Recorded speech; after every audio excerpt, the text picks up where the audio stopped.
C'est parti. Bonjour et bienvenue dans ce podcast Le Plein de Sens. Je suis Anne-Sophie Suppiot. Je m'appelle Grégory Vacher.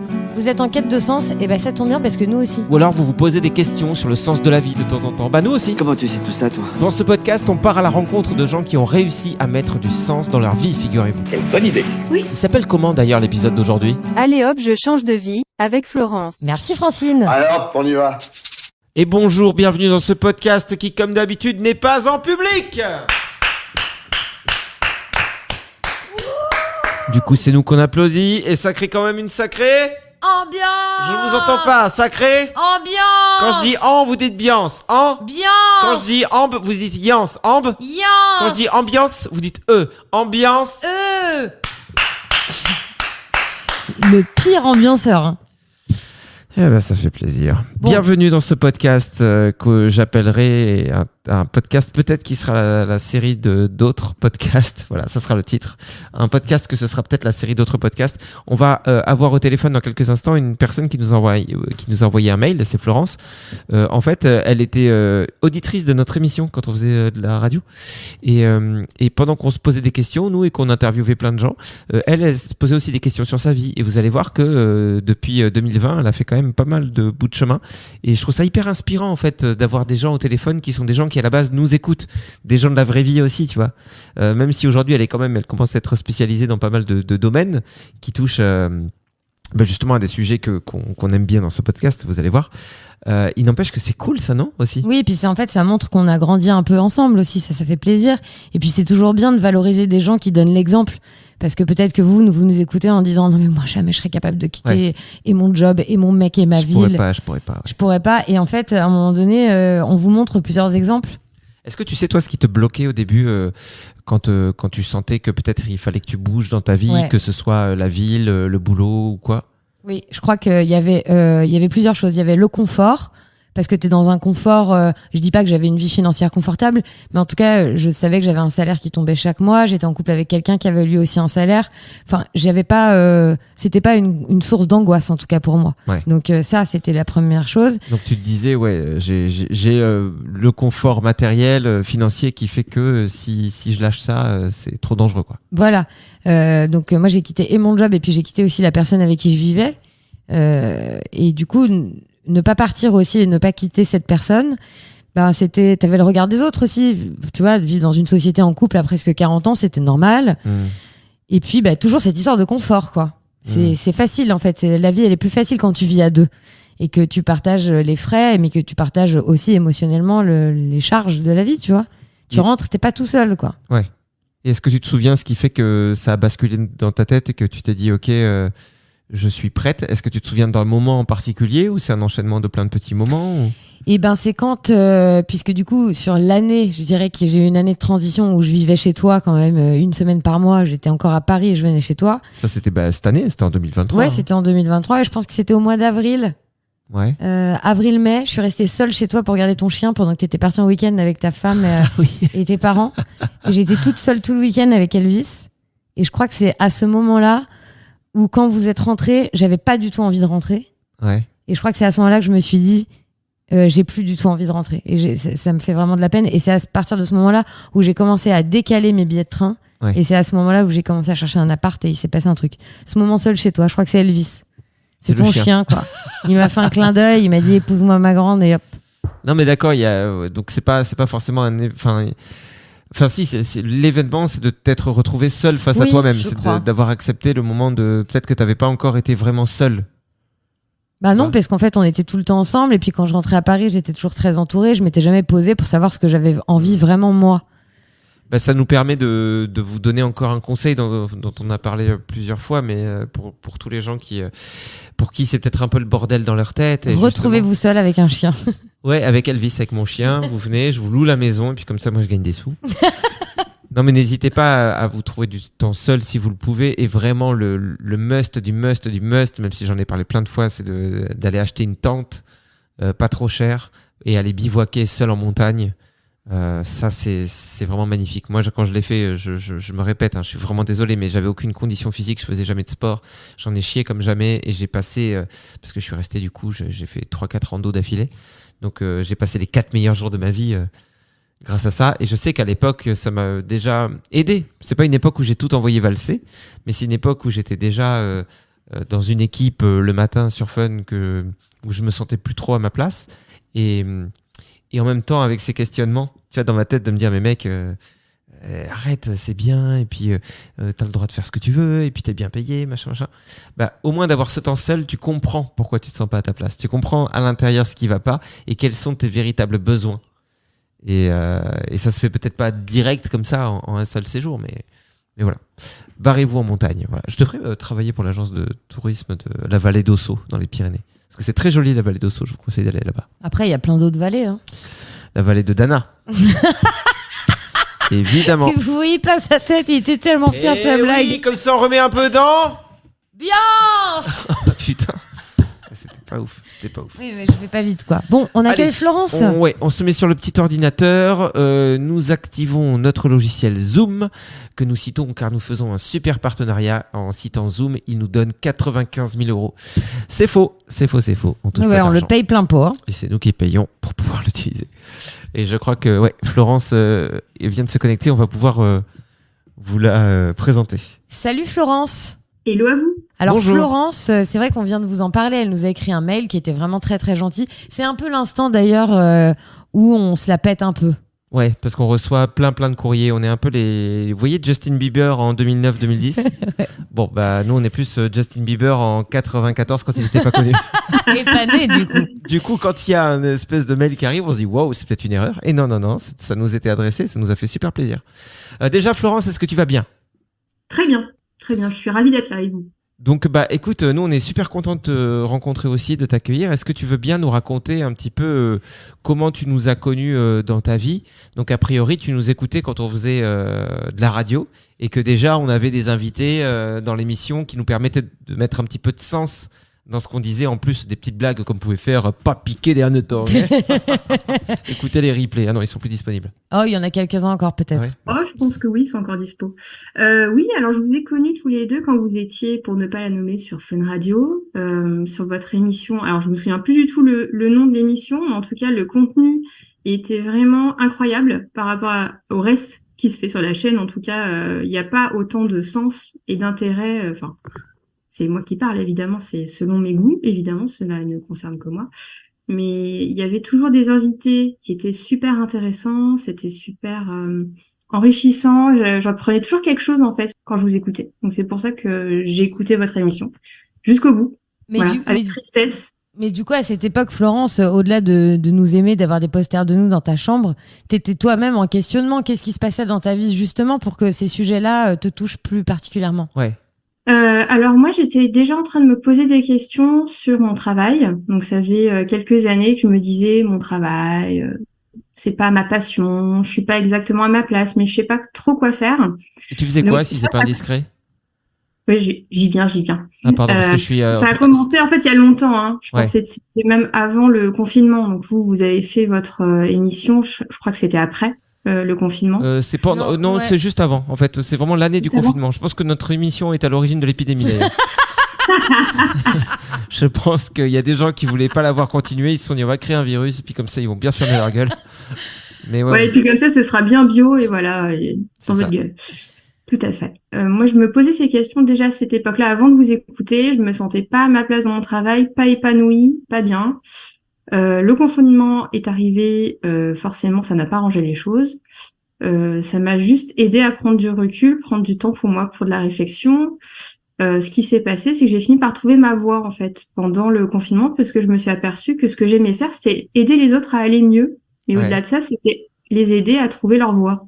D'accord. Donc aider des gens un peu paumés, comme nous, on peut l'être aussi de temps en temps, enfin de moins en moins, mais comme on a pu l'être à un moment, Mhm. comme beaucoup de gens le sont. Et puis on parle du confinement, mais en vrai, même si c'est un peu cliché d'en parler, c'est vrai que ça a été un déclencheur pour quand même beaucoup de gens de se dire, ok, finalement, on peut partir très vite, on peut perdre des gens qu'on aime. Putain, qu'est-ce que je suis en train de faire dans ma vie ? Est-ce que ça me convient ? Et donc c'est là qu'on peut se dire, ouais, mon travail n'est pas en accord avec mes valeurs profondes. Mhm. Donc toi, tu t'es dit. Ce qui serait en accord avec mes valeurs profondes, c'est d'aider les gens à être en accord avec leurs valeurs profondes, quoi. C'est ça. C'était vraiment quelque chose qui me parlait au plus profond de moi, mais sauf que je savais pas trop encore comment le transformer en métier. Ouais. comment le transformer en quelque chose qui me fasse gagner ma vie, payer mon loyer et tout ça. Bah oui. Et donc du coup, il y a tout un cheminement qui a dû se faire, et sachant que moi à l'époque j'étais en couple, et en fait j'étais pas non plus en accord avec la personne qui était avec moi à l'époque. Donc en fait j'ai dû aussi me séparer. Ok. Quelque part ça m'a fait beaucoup de bien, mais ça m'a fait peur aussi, parce qu'en fait on se rend compte qu'on est seul, mais ça fait du bien parce que du coup on peut se prouver. En tout cas moi j'avais besoin de ça en fait, j'avais besoin de me prouver que j'étais capable. Donc du coup, ça m'a fait un bien fou de me découvrir en fait, parce que ça a été aussi un cheminement de me découvrir, de savoir que je pouvais faire, que j'avais pas besoin des autres, que j'étais en fait une adulte. Et derrière, après cette séparation, j'ai fini par trouver ma formation donc de coach. D'accord. Et alors attends, excuse-moi, je vais faire juste une mini pause parce que ce que tu dis est quand même super intéressant. Je pense qu'il y a plein de gens qui peuvent se reconnaître dedans. Sur le côté, déjà, des gens qui se posent des questions, il y en a forcément plein aussi qui écoutent ce podcast. Et ce que tu dis sur la peur et puis en même temps se faire confiance, sentir qu'on est capable, c'est parce que forcément, on peut être un peu endormi dans notre vie, quoi. On peut être un peu endormi, mais c'est pas du tout une critique, hein. C'est que tu es un petit peu endormi dans ton rôle de maman, de papa, de mari, et puis tu as tellement tes repères que la personne que tu étais, on va dire quand tu étais un peu plus libre, c'est-à-dire peut-être à l'adolescence, quand tu étais au lycée ou quoi, où pour les gens qui étaient un minimum bien dans leur peau, qui sentaient de ce qui les faisait vibrer, mais cette partie-là peut un peu s'endormir parce que soit tu calques trop sur les autres, c'est-à-dire que tu es tombé amoureux, amoureuse d'une personne qui va vachement t'influencer, mais même si tu acceptes cette influence, tu peux te perdre un peu. Et puis tu peux te perdre aussi dans les rôles justement de la société, parce que le jour où tu as un gosse, je sais pas si tu as des enfants, Florence. Non, pas encore. Tu devrais, parce que franchement, ça permet de toucher des allocs quand on fait un certain nombre. Moi, il m'en reste encore 2, je crois, ou 3, je sais pas. Bon, bref, on va s'y mettre. Je crois qu'il y a un plafond qui a été mis en place, mais... Ah mince. Mais tout ça pour dire que le rôle de papa ou maman peut t'enfermer dans un rôle qui peut faire que tu te mets tellement au service de l'autre, et en l'occurrence ton enfant, que tu peux t'oublier. Et c'est vrai qu'inconsciemment, on perd confiance en nous, on oublie que la vie dans laquelle on est, c'est qu'un scénario. Ça ne veut pas dire qu'il faut tout envoyer péter tout de suite, mais on peut se défaire de ce scénario. Oui, ça va faire peur. Oui, on va se dire, je vais peut-être blesser des gens. Mais je pense qu'il vaut mieux écouter cette intuition qu'on a dans le creux de nous qui nous dit il va falloir changer quelque chose, plutôt que d'essayer de la faire taire et se dire non, c'est trop tard, je suis dans cette vie, je vais y aller. Parce que on peut juste se déclencher au-delà des burn-out et d'un mal-être et du stress, aussi des maladies. Et je pense que de toute façon, on est voué à exploser en fait si on lutte trop contre ça. Mais tu m'as pas répondu à ma question d'avant. Oui, on sait toujours pas ce que tu faisais. Comme métier. Oui, alors moi j'étais business analyst. Donc en fait, ça veut rien dire, hein. On est d'accord. En tout cas, moi je le comprends pas, quoi. Donc c'est un gros mot, hein. En fait, je travaillais à l'interface entre l'informatique et une salle des marchés. D'accord.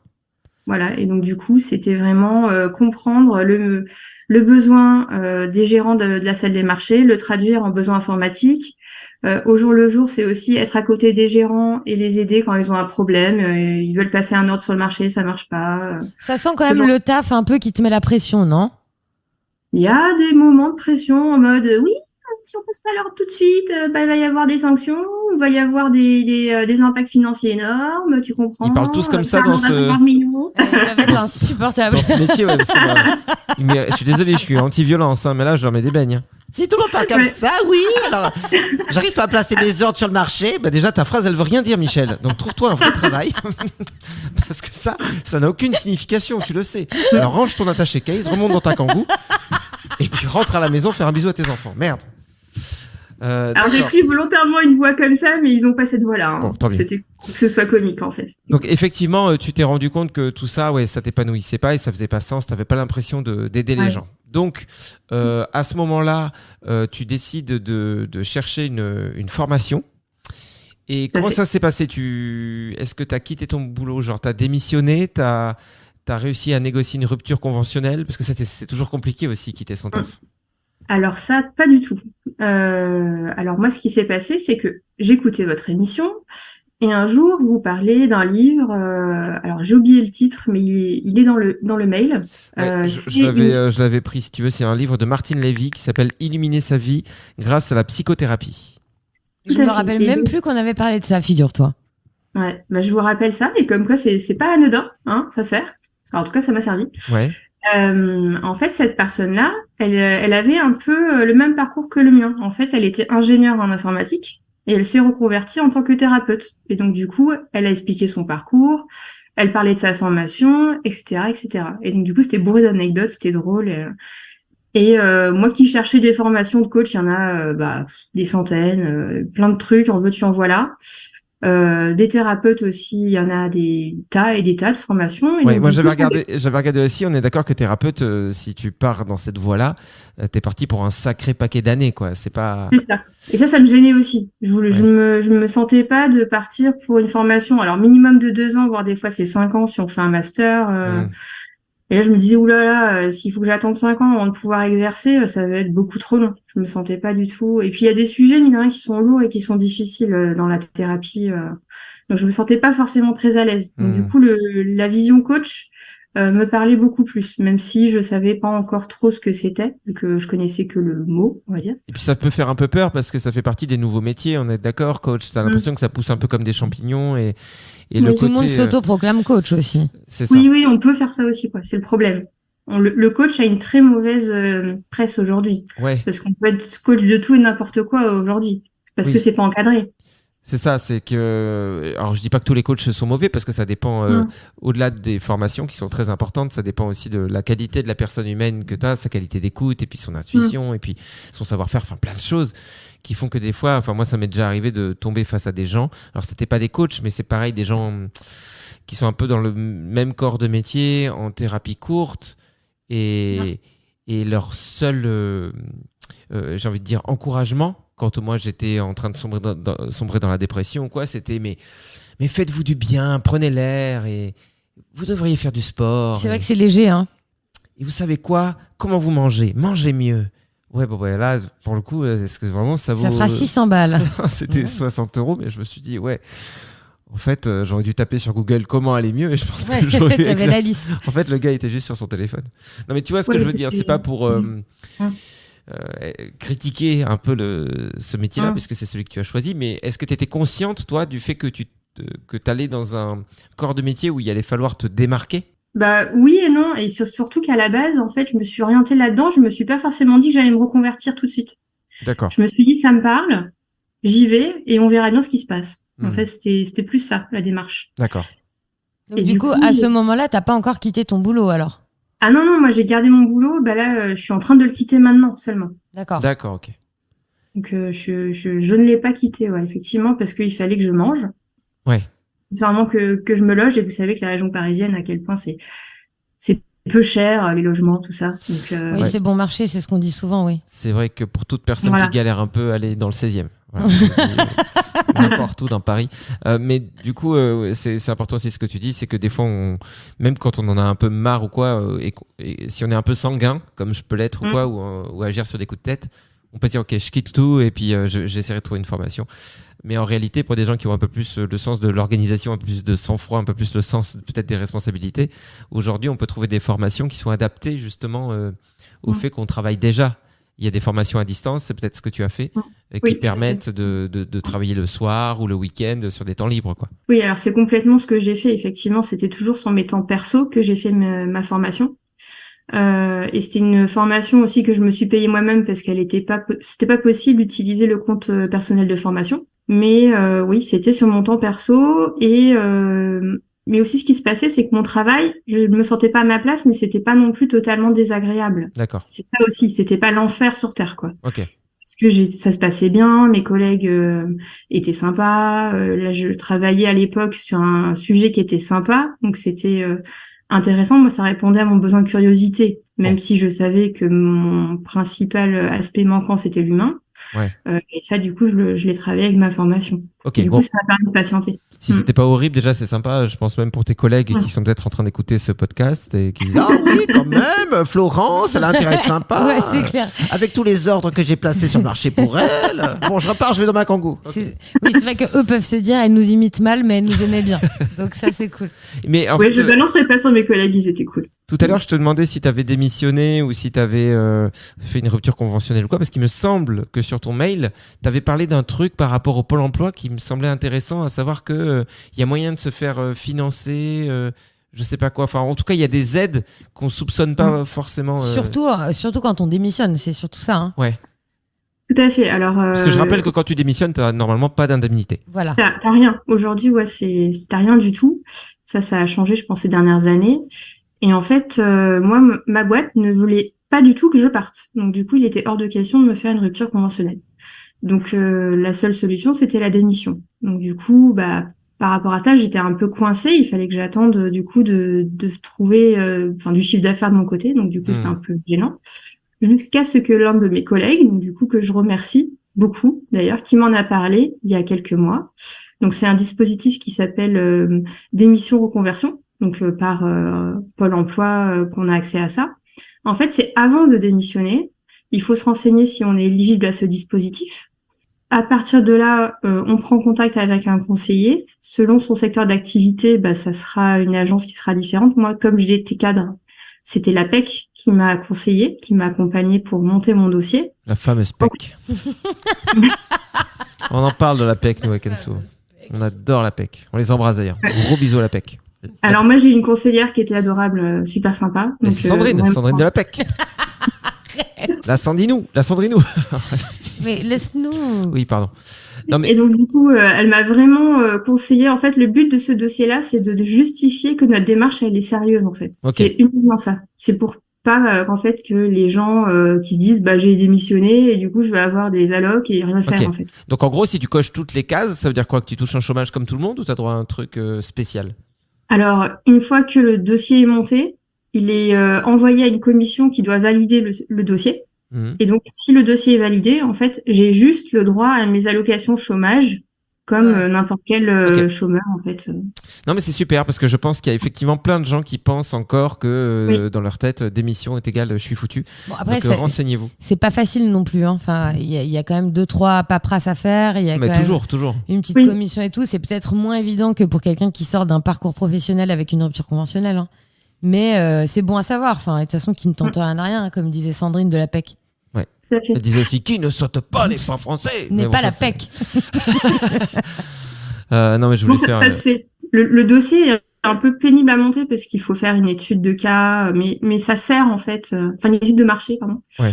Ça sert à avoir des éléments en fait pour derrière monter. Enfin, c'est soit monter une boîte, soit ils nous payent aussi des formations d'ailleurs, si besoin, parce qu'il y a 3 possibilités dans ce dispositif. C'est soit pour se reconvertir, donc on a besoin d'être formé, mais ils peuvent nous payer des formations. Soit on reprend une entreprise, soit c'est pour développer l'activité d'une entreprise. Et donc toi, t'es parti sur une formule coaching.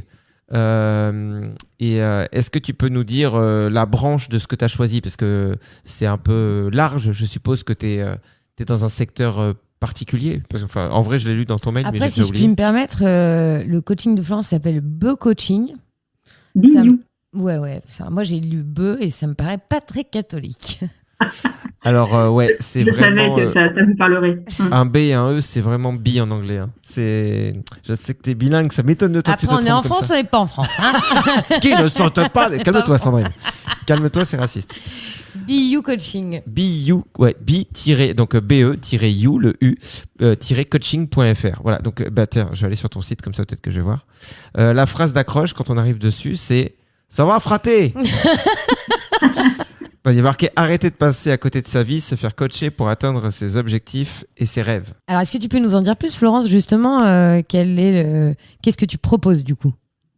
Tout à fait. Alors, déjà, si je peux faire une mini parenthèse, parce que je fais que ça, c'est juste pour faire chier. Et ça marche. Ça marche bien. Je trouve ça super que, tu vois, on puisse se projeter dans le passé. 2020, voilà, on était dans notre émission radio, en plein Covid, chacun chez soi, machin. Mais ça paraît être hier, ça, tu vois. Et quand je pense à cette période-là, la Florence de l'époque, elle n'avait pas encore créé BU Coaching, elle était en train juste de se poser quelques questions et rien n'était mis en place. Aujourd'hui, ton site est là. Tu termines ta formation, ça y est, là, tu touches du doigt ce dont tu as pu rêver ou commencer à rêver en 2020. Et je me dis, tu vois, on est en 2023. Alors oui, ça peut paraître long, mais à la fois, ça passe Mais non, vite, pas du quoi. tout. C'est pas long du tout. Je trouve ça même très rapide. Hein. Je voulais faire cette parenthèse juste pour dire que s'il y a des gens là qui se posent des questions, allez-y, quoi. C'est pas trop tard. Commencez ne serait-ce qu'à réfléchir. La solution, elle n'arrive pas tout de suite clairement dans ta tête. Mais commence à te mettre en action, prends des renseignements, et puis peut-être qu'en 2026, tu auras ton propre BU coaching. Be coaching, ouais. Toi, tu feras du be coaching et que ça cartonnera, quoi. C'est tout. Alors, je peux faire une mini parenthèse aussi. Dans la mini parenthèse, vas-y. De coaching, en fait, je l'ai terminé il y a 1 an, en fait. Ah, ok, t'as terminé il y a 1 an la formation. Okay. C'était une formation de 1 an, donc qui a été incroyable, où j'ai rencontré plein de gens super intéressants.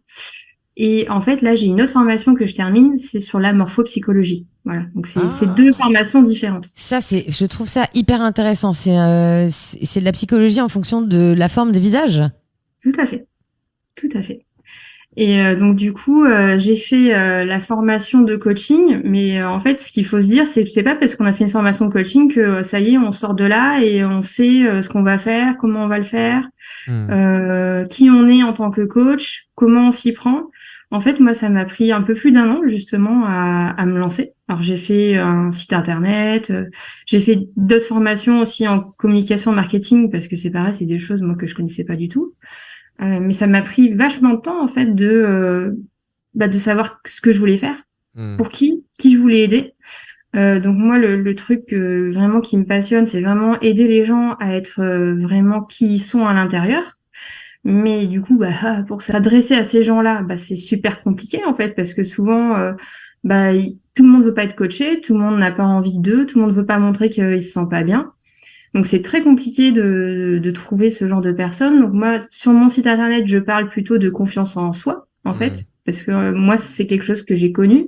Pendant des années, j'ai eu l'impression de passer à côté de ma vie parce qu'en fait, je suivais le rythme de la rivière. En fait, je me laissais porter. Et sauf que, en fait, moi, je m'étais complètement oubliée, quoi. Je me laissais porter, je laissais faire. J'étais rentrée dans un moule, on va dire.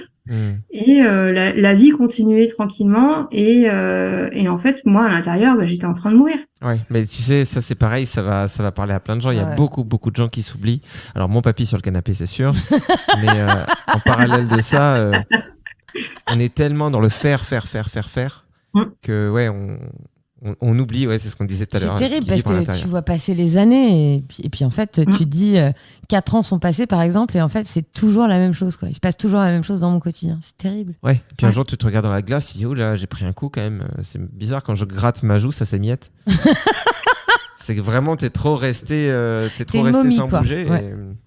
Alors... moi ce qui s'est passé c'est vraiment j'ai eu mon corps en fait qui a commencé à développer un tas de symptômes pour me réveiller quoi. Ah, donc t'es passé par les cases justement maladie, le corps qui vient te dire attention, ça déconne. Qu'est-ce qui s'est passé ? Alors moi j'avais des insomnies incroyables, hein. Je dormais 1 heure par nuit. J'étais un zombie quoi. J'étais plus capable de rien parce que du coup quand on dort plus en fait, on se rend pas compte mais à quel point on peut plus rien faire. Ouais. C'est-à-dire que je me levais le matin, j'étais épuisée, j'avais mal à la tête et je me disais est-ce que je vais survivre à cette journée ? Ouais. Donc c'était vraiment une période pas sympa. Je suis allée voir en fait une naturopathe qui m'a un peu sauvé la vie, enfin, entre guillemets, mais vraiment elle m'a fait beaucoup de bien. En fait, elle m'a fait faire des tests d'intolérance alimentaire. Ouais. Et là, j'ai découvert que j'en avais mais un tas. J'en avais juste 28, voilà. Ah. Donc, dont les 3 plus grosses, c'est gluten, œufs, produits laitiers, voilà. Okay. Donc et puis surtout à des taux extrêmes. Donc du coup, du jour au lendemain, ce qui est très bien, c'est ça a coïncidé avec le confinement que j'ai eu ces résultats-là. Donc le confinement m'a aidé aussi à m'habituer à cette alimentation complètement changée en fait, parce que j'ai dû enlever quand même beaucoup d'aliments dans mon alimentation. Ouais, alors après, tout en place, 28, sauf les deux plats. Hein, mais qu'est-ce qui te reste avec 28 allergies ? Tu manges quoi à part de l'eau ? Ah, intolérance. Ouais, intolérance. Parce qu'en fait. L'allergie, c'est quelque chose où tu peux en mourir vraiment très rapidement par étouffement souvent, alors que l'intolérance, c'est digestif en fait. C'est ton corps qui ne digère pas quelque chose. En fait, ce que tu manges, moi j'avais tout un tas de légumes que je pouvais manger et tout ce qui n'était pas à base de blé et de gluten. En fait, j'ai découvert le sarrasin, chose que je mangeais pas du tout, tout un tas de graines anciennes, tout un tas d'aliments en fait que je connaissais pas. Les viandes, j'avais pas de soucis, très peu. Ok. Et en plus de ça, on m'a découvert en plus un candidat albican. Donc ma vie alimentaire était passionnante. Quoi? Un candidat à 8 ans, j'ai compris. Non, Ah, un huit candidat albican. Albican. Oh, Ouais. C'est quoi? un verre? Alors c'est une levure qu'on a dans les intestins. Ah ouais. Ouais. C'est un Et truc donc, vivant, du quoi. coup, qui est top. Et en fait, souvent, ça vient quand on prend des antibiotiques parce que c'est la première chose qui se développe. Et en fait, si ça prend le dessus sur la flore intestinale, ça peut dérégler un tas de choses. Donc, ça a des effets sur les insomnies, ça n'aide pas. La perte de poids, des fois, ça la bloque ou justement, on maigrit ou on ne perd pas de poids, on ne sait pas pourquoi. En tout cas, ça dérègle tout. Et ça aussi, ça irrite la paroi intestinale. Donc, il fait certainement que j'ai eu beaucoup d'intolérance alimentaire. Ça n'a pas aidé. D'accord. Et donc, pour s'en débarrasser de cette charmante bestiole, Il faut un chasseur. oui. Sauf que si on prend des antibiotiques, bah, il revient. Donc, Ouais. ça marche pas. Un Donc, piège. moi, Une voilà. Une tapette à verre. En fait, Tu dors avec. il faut dans le arrêter lit, je sais pas. de nourrir, en fait. Ah, faut arrêter de le nourrir. Ok. Donc, du coup, il se nourrit de quoi, ce joyeux bougre-là, de gluten, D'accord. de produits laitiers et de sucre. Mais le sucre sous toutes ses formes. Ok. Donc, je sais que Anso, toi, tu connais bien le sucre et l'indice glycémique et tout ça. Oui, parce que je suis diabétique. Tout à fait. Et donc, du coup, moi, j'ai dû apprendre à gérer les indices glycémiques et me conformer à tous les aliments. En plus, indice glycémique bas. Ouais. Donc, ça fait vraiment beaucoup de changements Et dans ma vie. si je peux me permettre, pour toi qui disais tout à l'heure vouloir aider les autres, pourquoi tu l'as laissé mourir de faim, lui? T'es pas trop tourné vers les autres? Est-ce qu'au contraire, tu n'aurais pas dû le nourrir et L'accepter. et l'accepter comme ton propre enfant? Je sais pas si j'ai envie de continuer dans cette Non, phrase. non. T'es pas obligé de répondre, Florence. Moi, je voudrais bien qu'on revienne sur ce que tu disais tout à l'heure parce que ça a l'air quand même super intéressant ce que tu as appris. Alors, même si ta formation n'est pas terminée, la morphopsychologie. Est-ce que tu peux nous présenter ce que c'est? C'est vraiment la forme des visages nous donne des renseignements sur le fonctionnement psychologique des personnes. D'accord. Et du coup, il y a des caractéristiques communes, par exemple, quelqu'un qui aurait un visage rond ou un menton un peu saillant. Est-ce que tu as des exemples un peu génériques? Ouais. Génériques, c'est les médicaments. Hein. Oui. Est-ce que tu C'est les films. t'as quelques est-ce que tu as quelques exemples? Désolé, on est fatigués nous aussi. La vérité, c'est qu'on s'est fait un resto avec Anso Hier soir. hier ouais. soir. Voilà, on refait une petite parenthèse. Mm. On s'est fait un petit resto parce que ça faisait longtemps que je lui avais promis un resto pour son anniversaire. Ouais. Il m'a emmené dîner dans un super resto, c'était trop cool. Genre, il y avait une étoile là, quand même. Ouais. Ah Incroyable. bien. Ouais, Première fois que je franchement, rentrais dans un restaurant avec une étoile, genre monsieur, pas de jogging ici, bah oh, je fais comme je veux. Non mais c'était cool, franchement, c'était un étoilé pas cher par rapport aux étoilés, Ouais. c'était cool. Et il se trouve qu'après le resto, alors vu qu'il y a plein de plats, on est sorti à presque minuit, Oui. on s'est dit on va prendre une petite bière dans un bar, une petite Guinness. Et puis il se trouve que c'est un bar irlandais, Vlatipa qu'il y avait un concours de musiciens, il y a des gens qui passaient, qui étaient sur chantaient. scène, ils chantaient tous mieux les uns que les autres. Nous deux, pas pris dans l'ambiance peut-être. Et vas-y que je te... Ouais, une autre. Bah, du coup, on a fait la fermeture du bar. Voilà, on a fait la fermeture et puis après il fallait rentrer à la maison et puis ma femme elle m'a dit mais je crois que tu faisais juste un resto avec Anso. Et là je disais mais j'ai fait un resto avec Anso, c'est bon. Bref. Et Donc, du coup tout ça pour dire qu'on n'a pas beaucoup dormi ouais. et c'est pas à cause de On a fait la nos fête. intolérances de médicaments, enfin de bouffe ou de trucs comme ça. C'est juste parce qu'on a fait quand même un peu la fête. et je voulais juste Ah oui, dire ça fait du bien. je voulais dire à ma femme qui se pose des questions qu'il ne s'est rien passé avec Anso. Mais j'attends un enfant. Voilà. Mais il se trouve que on sait pas pourquoi. Et c'était dans la bière qu'il devait y avoir des trucs et qu'Anso est enceinte, voilà. Voilà, on Bon, va bah, c'est appeler comme ça. Allez. Titou. De quoi on parlait du coup? On disait qu'on On était parlait de la fatigués. psychomorphologie, on disait qu'on était fatigué et surtout je posais la question de savoir est-ce qu'il y a des caractéristiques communes Voilà. quand il y a par exemple un menton un peu Oui, on a compris, saillant. tu l'as dit tout à l'heure. Non mais un gros nez ou Oui, ou un petit nez. ouais. Alors, pour vous donner des éléments en fait de réponse, il faut savoir en fait que le visage, pour nous, il est divisé en 3 parties comme nos 3 cerveaux. Ok. En fait, il va y avoir un étage inférieur, donc qui est en dessous, enfin au niveau de la bouche et le menton. Ok. Ça fait référence au cerveau limbique pour nous, au cerveau reptilien. Ok. C'est vraiment la survie, c'est le côté archaïque, c'est le survivant chez nous. Ok. Après, il y a l'autre couche intermédiaire ici, c'est la partie affective. Donc c'est entre la bouche et les sourcils? Ou en dessous Enfin, des yeux même. en dessous les yeux Ah, ok. et la bouche. Ok, Et le haut donc, de la bouche et en dessous des yeux. Ouais. ça fait référence à notre cerveau limbique, justement. Et là, donc, du coup, c'est tout ce qui est les émotions, les relations avec les autres. Ah. C'est ici qu'on le voit. Bah, c'est sur le cerveau limbique que j'avais tout le temps des boutons, moi, à l'adolescence. Ça a d'ailleurs duré jusqu'à, je pense, mes 32 ans. Ouais, Bah, tu peux, oui, bah, tu sais qu'il y a des relations, bah, justement, peut-être que les relations avec les autres, c'était peut-être compliqué pour toi, ça te coûtait peut-être.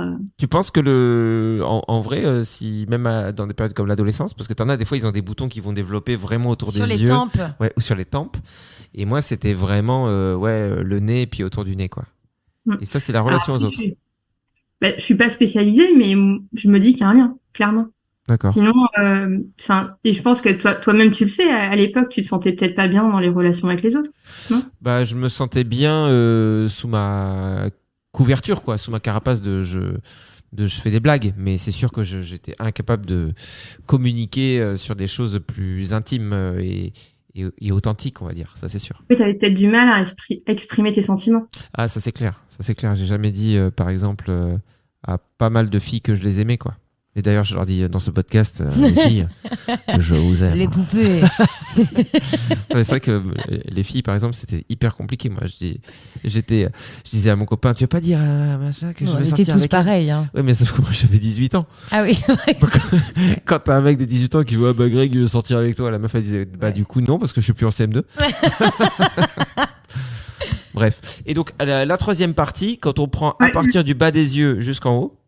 Ça, c'est l'étage cérébral, donc, et ça fait référence à notre cortex. Donc vraiment, c'est la partie réflexion. Ok. Donc c'est vraiment, ça va être comment on réfléchit, si on va avoir tendance à être plutôt pragmatique ou alors à être complètement perché dans le langage de tous les jours. Voilà, c'est là qu'on va le voir. D'accord. Et est-ce que ça a un lien aussi avec les cheveux? Par exemple, est-ce que tu penses que la psychomorphologie, c'est ça? Oui. Elle pourrait expliquer pourquoi je suis chauve ou c'est juste, elle va me dire, bah, parce que ton papy était chauve, on s'en fout. Alors non, ça c'est de l'hérédité certainement génétique. D'accord, mais ça va pas, ça rentre pas dans votre analyse. Alors ça peut jouer sur certaines choses, mais il faut savoir que nous, quand on regarde quelqu'un, même s'il est chauve, en fait, on regarde la ligne de démarcation parce qu'en fait, il y a quand même une marque. La Ouais. peau, elle est légèrement différente. Ouais, Ouais. c'est vrai. Moi, je le vois qu'il y a une partie un peu plus foncée quand même. Regarde. Et même si je plisse, il y a une partie qui se plie, mais l'autre non. Ah la partie oui, crâne ne se effectivement. plie pas. Ah, c'est rigolo, on C'est dirait comme ça un que je jouet. délimite. C'est comme ça que je sais où s'arrête mon front, sinon je pourrais passer des heures. En fait, si t'avais des cheveux, t'aurais des golfs. Tu penses? Ouais. Tu Ça veux se dire voit. genre vraiment une grande Un terrain de propriété. golf, Ah ouais. Oh, putain, génial. Je serais riche. Et je pense Tu que sa seras ligne de 18, démarcation, elle est un peu plus au-dessus. Et donc au-delà du coup de ces trois zones, on a bien compris. Est-ce que vous analysez zone par zone ou il y a aussi d'autres choses qui rentrent en compte? Par exemple, ce dont parlait Anso, des formes particulières, avoir un nez pointu, plutôt rond, plutôt gros. Alors ça, c'était pour vous donner, plutôt la base de comment ça fonctionne. Après, effectivement, on regarde tout, hein, clairement. Il y a une méthodologie. Alors, il y a des formes, on va dire, qui sont, on va dire, standards, mais en fait, ça n'existe pas, les gens standards. Tu vois, c'est comme les Barbie et les Ken, en fait, ça n'existe pas dans la vraie vie. Donc, en fait, il y a, on va dire, ce qu'on appelle les normes. Ça, c'est ce qu'on apprend pour comprendre la théorie. Et puis après, il y a la vraie vie, donc avec les vrais gens, qui ont des visages tous différents les uns des autres. Ouais. Et va y avoir des fois des caractéristiques communes. Alors le menton, c'est pas ce qui est le plus, on va dire, parlant. Par exemple, ça va être plutôt la mâchoire. En fait, est-ce que une personne a une mâchoire large? Eh ben, la mâchoire large, ça va donner signe que la personne, elle a beaucoup d'énergie vitale. Et il y a des gens, ils ont vraiment une mâchoire. Alors, donc la mâchoire, c'est bien, c'est le haut et le bas, on est d'accord. Mais ils ont vraiment une largeur de mâchoire qui est incroyable. Ouais. Ou alors qui est alignée. Par exemple, typiquement Brad Pitt. D'accord. Donc, il a une est-ce grosse que vous mâchoire. connaissez pas En fait, Brad Pitt, il a une grosse mâchoire bien carrée. Et donc, en fait, son visage, il est plutôt en forme de rectangle. Parce qu'en fait, tout est aligné, tout est sur la même ligne, en fait. Ouais. Et donc ça, c'est un type particulier, justement. Donc, ça va être quelqu'un qui est plutôt péchu, qui aime pas rester à l'arrêt, qui a aussi une certaine sensibilité. Enfin, il y a tout un tas de choses qu'on pourrait faire, mais Ok. Mais du coup, comment ça se passe admettons, quelqu'un vient te voir et a eu recours à la chirurgie esthétique. Est-ce que les résultats sont pas un peu faussés? oui et non. C'est comme un coaching. Tu pourrais me mentir. Tu pourrais ne pas me répondre à ma question ou me dire n'importe quoi. Le but de la morphopsychologie, en fait, c'est vraiment de mieux se connaître, de connaître ses points forts et ses points faibles. Et donc, du coup, moi, il faut me dire, j'ai fait de la chirurgie esthétique, mais après, moi, je vais lui demander pourquoi et à quel endroit. Parce que du coup, ça va me donner des éléments. Et clairement, généralement, le fait de faire de la chirurgie, ça change le comportement de la personne, parce qu'elle se sent mieux, certainement, parce qu'elle a corrigé un défaut ou quelque chose, et ça donne des éléments. Parce que, justement, selon ce qu'elle a changé, ça va être intéressant de voir ce que ça a fait. D'accord. Donc si vous nous écoutez et que vous avez fait plein de chirurgies comme Anso, voilà, je le dis, n'ayez pas peur. En fait, Anso, elle fait, je vais vous dire la vérité, elle fait de la chirurgie inversée. C'est-à-dire qu'elle ne veut pas correspondre aux critères de beauté superficielle. Donc en fait, sachez qu'Anso, elle a 17 ans et demi. Ouais. Et depuis quelques années, elle se fait légèrement un peu fatiguer la peau, c'est ça? Ouais, je me fais légèrement vieillir. Parce que pour encourager les femmes à s'assumer telles qu'elles ont. C'est vrai. Telles qu'elles sont. On n'a vraiment pas dormi. Bravo. Mais ça te va bien en dessous. Merci beaucoup, c'est très gentil, Flo. Oui. Non, parce qu'en fait, là, je sais que Florence, elle est vraiment en formation sur la morphopsychologie. Ouais. Mais je sais que toi, ton vrai domaine, c'est la dépendance affective. Oui. Et j'aimerais que tu nous expliques ce qu'est la dépendance affective, parce que j'ai l'impression qu'on met tout et c'est un gentil fourre-tout, c'est comme un gros vide-poche. Juste pour terminer sur la morpho, désolé. Ah ouais, je suis chiant. Non, mais je me disais, est-ce que ça te sert à quelque chose pour avancer dans la vie, ou est-ce que c'est juste une analyse? Parce que tu vois, si je viens chez toi et que tu m'analyses le visage et que tu vas me dire, ok, ça va, tu vas pas rigoler sur le visage. Si je viens chez toi et que tu m'analyses le village, ça veut plus rien dire. Si, c'est une coloscopie. C'est le nom de code. Vous voulez pas analyser mon village? Vous inquiétez pas. Tu veux m'analyser le village? Le village va bien. Bon. En fait, tu vas me dire, ok. À quoi ça sert? Le bas du visage montre que t'es dynamique. Le milieu, peut-être t'as manqué d'affection. Ok. Ou tu manques d'affection, ou t'es pas à l'aise avec les autres. Ok. En haut, ça veut dire que t'es quelqu'un de très, je sais pas, cérébral. T'as besoin de tout comprendre. Ok. Mais une fois que tu m'as décrit, je vais me dire, ah ouais, c'est moi. Mais est-ce que ça s'arrête là, ou est-ce que ça m'aide à comprendre des choses sur ma vie qui vont m'aider à avancer? Parce que si c'est juste me décrire, entre guillemets, je me dis, ok, je serais content de le savoir, mais oui, ça va t'aider à mieux te comprendre et à comprendre certains mécanismes, et surtout sans te culpabiliser, parce qu'en fait, il y a des gens, pour être bien dans la vie, ils vont avoir besoin de beaucoup d'argent, ou de consommer beaucoup en tant que, d'achat, ou ce genre de choses. Mais en fait, ça se voit. C'est leur nature, en fait. Okay. Et en fait, on dit souvent aller contre sa nature, c'est pénalisant. Et du coup, là, ça permet de comprendre quelle est notre vraie nature, quel est notre fonctionnement naturel, qui peut être des fois contrarié par l'éducation, mine de rien. L'éducation rentre en jeu. Et en fait, ça permet de mieux se connaître, mieux se comprendre, mieux s'accepter. Et derrière, il y a plein de façons d'utiliser la morphopsychologie. Ça peut être pour de l'orientation professionnelle. Ouais. Ça peut être pour trouver un métier qui est plus adapté à notre façon de fonctionner, notre énergie, tout ça. Ça peut être aussi dans le cadre du coaching. Moi, par exemple, si une personne me dit je suis comme ça, et puis quand je vois dans sa morpho que ça colle pas du tout, je me dis tiens, il y a un truc à aller creuser là. Donc c'est étrange.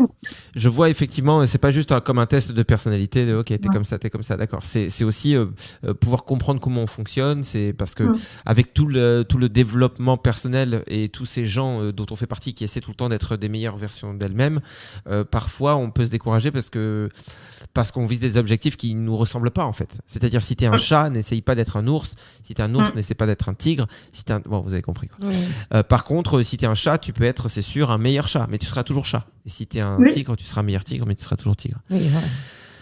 On avait compris toujours. Et puis c'est surtout il y a beaucoup de gens qui ignorent leurs qualités et leurs talents en fait. Et pour moi, je crois vraiment intimement que chacun d'entre nous, on a un talent. Bah oui, Anso, elle sait faire l'alphabet en pétant, fais-le. Fais-le. Oh, je suis un peu intimidée. Non, j'arrive pas quand je suis fatiguée, je te promets. Tant pis. Tu nous dis si on te ralentit. On est insupportable aujourd'hui. Florence. En plus, j'ai dit Fanny.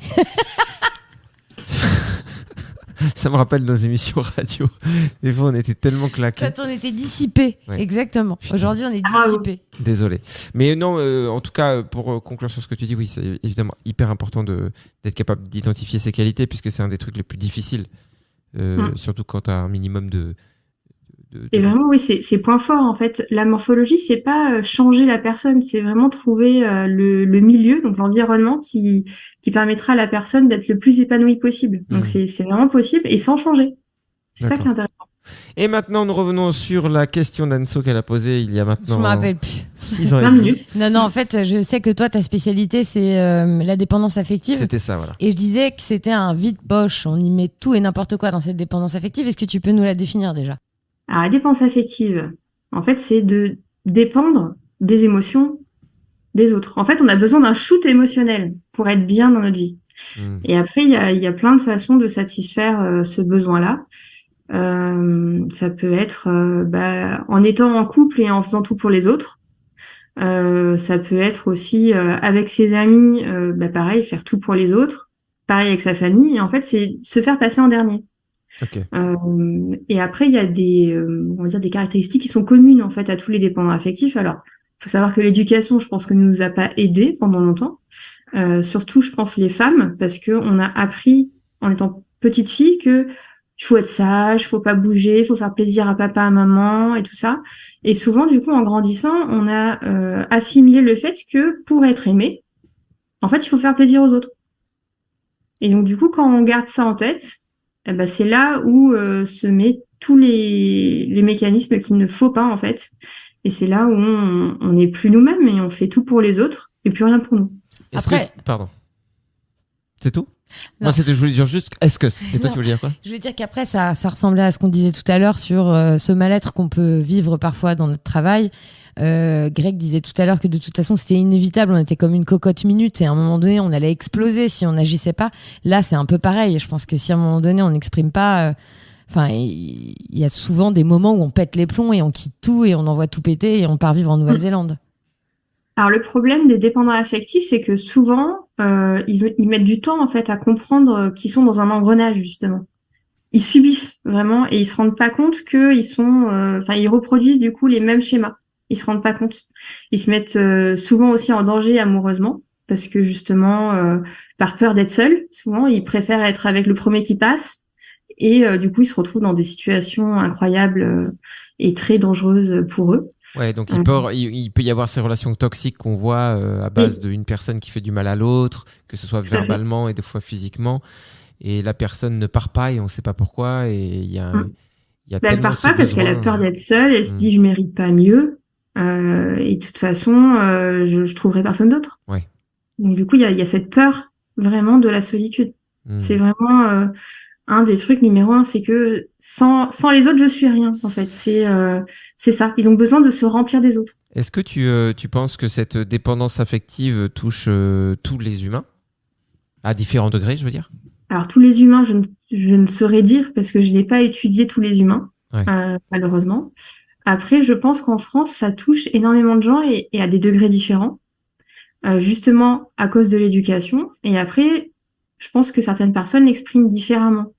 Il y en a, ça peut être, ils compensent par des achats compulsifs tout le temps. Il y en a, ils reçoivent des colis tout le temps. Alors c'est Amazon, c'est vente privée, ils sont abonnés à ça. Il faut qu'ils achètent, il faut qu'ils consomment, il faut qu'ils consomment. Mais ça, quel est le rapport avec l'affection? Tu vois, C'est combler un En fait, truc.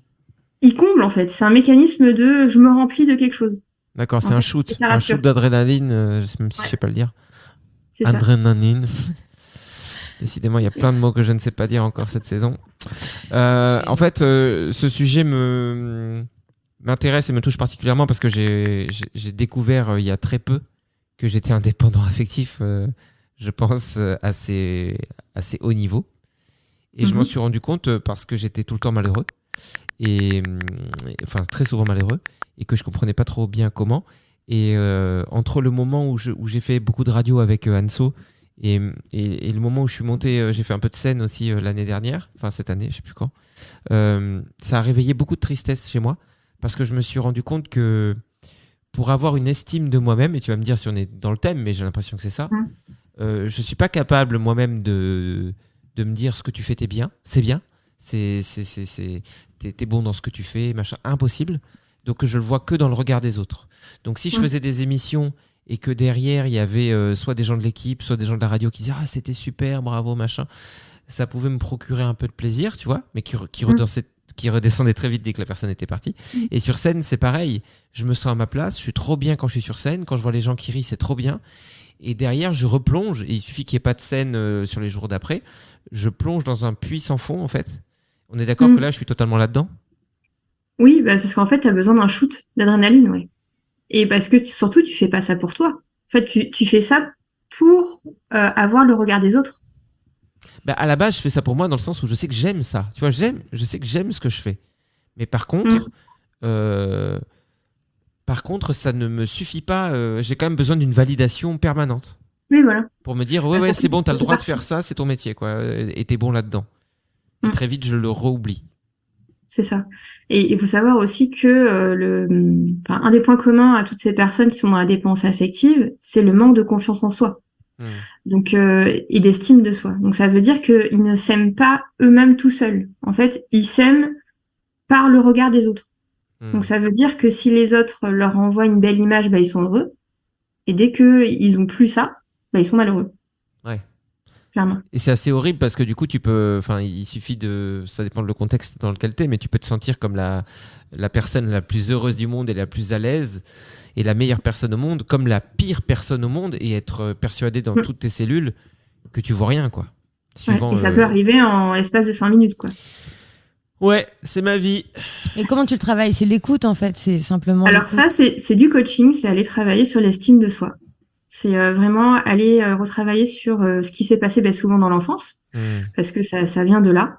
Et donc aller déconstruire les schémas, les idées reçues, parce que en fait souvent les gens ont des fausses croyances. Ils se disent je suis nulle, je suis pas capable de, je mérite pas, ou je suis pas intelligente, ou je suis pas assez bien. Toutes ces phrases on se dit qui n'ont pas de, enfin, ça fait rien de se les dire. Et en fait c'est se déconstruire au quotidien, c'est s'auto-flageller, c'est se faire un mal fou. En fait c'est la personne s'écorche vivre toute seule chaque jour. C'est son propre bourreau, en fait. Et le jour, en fait, où on arrive à se débarrasser de cette voix intérieure, qui est souvent, en fait, liée, en fait, à l'éducation, c'est certainement parce que les parents ont dit plus jeunes, alors, dans un sentiment de bienveillance absolue, mais qui n'était pas bienveillant, fais ci, fais ça parce que t'es pas assez ci, ou alors, fais attention à ce que tu manges parce que sinon, après, tu vas être un peu grosse, ou alors, attention, mets pas ça, ça te met pas en valeur, ou, enfin, des petites réflexions comme ça, qui peut faire que, en grandissant, derrière, on appuie les parents au quotidien. Par contre, on a cette voix en fond qui est là tout le temps. Mais du coup, Florence, parce que je sais qu'il y a beaucoup de gens qui sont parents qui nous écoutent, peut-être qu'on gagnerait du temps à avoir une éducation peut-être plus positive justement avec ses enfants. Est-ce que malgré tout, on pourrait échapper à ce risque de dépendance affective? Tu vois, enfin, je pense que tout n'est pas non plus lié à ce qu'on a entendu à l'éducation. Il y a aussi des traits de notre personnalité, comment on est. Et oui, donc tu es d'accord, la dépendance affective n'est pas forcément reliée qu'à ça. Non, bien sûr, il y a d'autres critères, évidemment. Il y a des gens qui vont être plus disposés justement à tomber là-dedans que d'autres. Il y en a, ça va leur passer au-dessus. Ah bon, c'est quoi cette histoire? Mais c'est clairement, il n'y a pas que l'éducation, il y a aussi l'environnement, et il y a aussi la façon dont la personne fonctionne, oui. Une fois de plus, on touche du doigt quelque chose qui va parler à plein de gens. La voix intérieure, je pense on est plein à la voir et qui est une bien belle saloperie des fois, à différents degrés. Et tu penses qu'on peut reprogrammer son cerveau pour justement que cette voix diminue ou du moins que son discours change? Oui. Moi, je peux témoigner vu que je l'avais cette voix et je ne l'ai plus en fait aujourd'hui. D'accord. Au jour d'aujourd'hui, elle ne me parle plus. Donc, pour moi, en fait, je peux donner un exercice qui est très basique que moi je donne à mes clients aujourd'hui. C'est apprendre à se parler à soi-même comme on parle à nos amis. Parce qu'en fait, souvent, on traite nos amis avec beaucoup plus d'égard et bienveillance que nous-mêmes. Et c'est ça qui est incroyable, en fait. On traite super bien les autres et nous, on se traite mais vraiment comme une merde. Bah ouais. Et c'est de là d'où viennent tous nos mots, en fait. C'est vrai. Donc, il faut prendre conscience qu'on se traite mal. Déjà, ça, c'est une étape. Et quand il y a la petite voix qui arrive, en fait, au lieu de se critiquer et tout ça, c'est se dire, tiens, non, je vais pas me parler comme ça. Je vais me parler à moi-même comme je parlerais à un ami, en fait, tout simplement. Oui, c'est Et que au ton début, ami, c'est se forcer. ton ami qui te dit, tiens, je sais pas, j'ai abîmé la bagnole en me garant, tu vas pas lui dire, mais t'es vraiment qu'une merde, mais tout ce que tu entreprends dans ta vie, de toute façon, tu le rates. Tu fais des dégâts partout, tu blesses Tu vas pas lui tes dire, mais amis, tu vas le penser quand tu même. blesses ta famille, là tu abîmes ta voiture. En fait, t'es juste quelqu'un qui abîme en fait. Il y a un moment, il faut que tu te supprimes. Ouais, Si tu dis ça à ton meilleur ami, c'est qu'il y a peut-être un souci. c'est qu'il couche avec ta femme. Parce que. Non mais je dis ça parce qu'on peut vraiment je suis dans l'extrême, mais pour moi qui ai eu des phases, et encore il y a pas si longtemps que ça, très extrêmes avec moi-même, ouais, c'est des trucs qu'on peut entendre. Mais en tout cas, tu vois, c'est super de t'entendre, Florence, parce que je trouve que c'est un bon condensé de tout ce qu'on aime. C'est-à-dire avoir ton histoire, tu vois, savoir comment on peut se poser des questions dans sa vie, dans un contexte, trouver les moyens de se mettre en marche, d'entamer des choses, et aujourd'hui d'avoir le début d'une récompense, parce qu'on a bien compris que tu n'es encore qu'au début de tout ça, et tu es encore à fond dans des formations, même si tu commences à avoir des bagages bien solides. En fait, de te voir là et d'entendre ton histoire, je trouve ça hyper inspirant pour toute personne qui peut-être ne s'est pas encore trouvée, et c'est normal, il n'y a pas à paniquer, et qui se dit, je sais pas, je sens qu'il y a un truc au fond de moi, mais c'est peut-être pas le bon moment. Ouais, c'est peut-être pas le bon moment, c'est pas grave, mais Puis c'est super d'avoir il y a des des trucs qui exemples vont en fait. s'ouvrir. C'est très bien de te prendre comme exemple. Ouais, moi je suis pour d'ailleurs qu'on prenne plus de gens comme Florence, mais si c'est possible.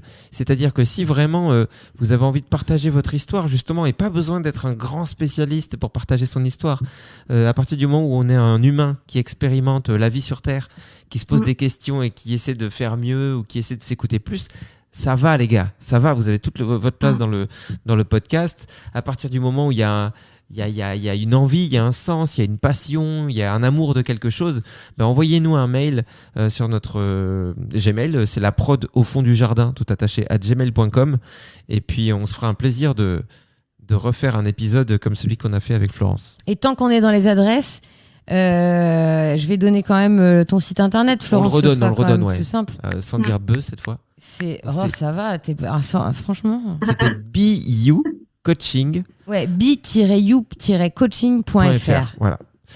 Et c'est très joli le logo, j'aime bien. C'est une colombe en origami ? Oui. Ah, j'allais dire un oiseau, moi, tu vois, j'ai moins de Une vocabulaire. colombe, c'est un oiseau. Hein. Oui, bon. C'est juste une espèce, quoi. Ça pète à ma Tu vois, gauche. comme quoi on apprend des choses. Je suis un puits de savoir. Florence, on te remercie énormément. On espère que tu nous donneras de tes nouvelles. Et on t'embrasse. Désolé, on a été un peu dissipés et en même temps, on a passé un excellent moment avec toi. Aucun problème. Bah écoutez, j'aurai des news, je pense, assez rapidement avec... j'ai une BD donc qui est en préparation. Ah, super. Ouais. J'ai une autre aussi en stock pour plus tard, sur la morphopsychologie, justement, pour l'expliquer plus simplement à qui ça intéresse. En fait, en mode il était une fois la vie, en fait. Trop bien. Et elle sort quand ta BD, tu sais, là, la première ? J'aimerais bien début octobre. D'accord. J'aimerais bien. Voilà. Ça dépend de la dessinatrice. Voilà, donc c'est elle. Ça dépend à quelle heure elle se lève le matin, si elle est en forme ou pas, si elle va faire ses courses. Ouais. C'est surtout si elle a des problèmes techniques ou pas, parce qu'elle en a eu là, mais qu'elle a réglé, donc elle a perdu un peu de temps. Ok. Ils ont bon dos les problèmes techniques. Hein. C'était un peu mon excuse à une époque. Le problème technique, ce serait pas une semaine de vacances à Mayotte. On la connaît, hein. Elle revient toute bronzée, avec les marques du débardeur. Non, mais on va te suivre. Suivez le travail en tout cas de Florence sur bucoaching.fr. Et merci d'avoir partagé ce que tu fais aujourd'hui, d'avoir partagé une tranche de vie. Et on vous invite une nouvelle fois, j'insiste là-dessus, à nous envoyer un mail si vous avez envie de faire pareil, puisque ce sera avec plaisir qu'on échangera. Voilà, merci beaucoup Florence. Merci Florence, à très vite. Eh ben merci. Bisous. À bientôt. Salut. Ok, super, c'est dans la boîte. C'est dans la boîte. Bon bah super, ça a été Florence, on était vraiment dissipés aujourd'hui. Ouais, mais c'était drôle. Moi je suis une grande enfant, hein, donc j'ai aucun souci avec ça. Bon, super. Bon, super. Donc aucun problème. Juste le truc, c'est que je sais pas si on a vraiment insisté sur le fait que les gens qui se sentent pas à leur place, en fait, il faut qu'ils retrouvent la petite voix à l'intérieur qui leur dise, de s'amuser en fait. Moi, je sais que je me suis mis à faire des BD, alors complètement par hasard, c'était une vanne. Ouais. Et en fait, je suis partie là-dessus et je m'éclate, en fait. Ouais, donc il y a Et aussi je pense ça. pas comme ça. Il y a la Mm. notion de joie, ouais, qui te dit, ok, si je suis au bon endroit, si je m'amuse, si j'ai pas l'impression de bosser, s'il y a une petite excitation, des petits papillons. Bah oui, t'as raison. Et tu sais quoi, c'est tellement important que je pense que, en fait, le podcast, on va pas le couper, on va laisser Non, la partie exactement. qu'on vient de se dire là. Et comme ça, les gens, ils ont le off. Quand on dit au revoir aux gens, ils vont se dire, oh là là, c'est comme ça qu'ils disent au revoir aux gens. Ils disent, oh, c'est dans la boîte, c'est tellement ringard. Ouais, c'est vrai. C'est sûr. Mais voilà, comme ça, on aura laissé ça. Donc tu vois, tu Ouais. l'as dit. En fait, t'es toujours dans le podcast, Florence. Donc Ah, je suis toujours là. Mais je veux plus partir, c'est pour ça. nous non plus. On part pour 2 heures de podcast. Allez, on va se faire un café et on va vous faire le bruit de la machine à café. Ça y est, vous vivez avec nous maintenant. C'est une télé-réalité. C'est parti. Ah bah, cette fois-ci, merci beaucoup pour de vrai, Florence. Et puis, on te dit à très bientôt. Bisous, Ça Florence. Salut. Salut. C'est dans la boîte. Allez, c'est dans la boîte cette fois-ci. Merci à vous tous de nous avoir suivis et sachez que vous pouvez nous soutenir. Ça se passe sur Tipeee, T-I-P-E-E-E. Vous allez sur le site, vous tapez le plein de sens et vous pouvez nous donner 1 euro, 5 euros, 10 euros, 100 euros, 1 milliard de dollars, comme vous voulez. Ce qu'il faut savoir, c'est que vous êtes notre seule source de revenus. Donc, notre avenir est entre vos mains. Merci par avance. Et merci par retard aussi pour ceux qui nous ont donné, à qui on n'a pas dit merci. Et bien à vous. À vous également. Au revoir. Cordialement. Ah oui, je l'avais oublié lui. Je l'oublie tout le temps, cordialement.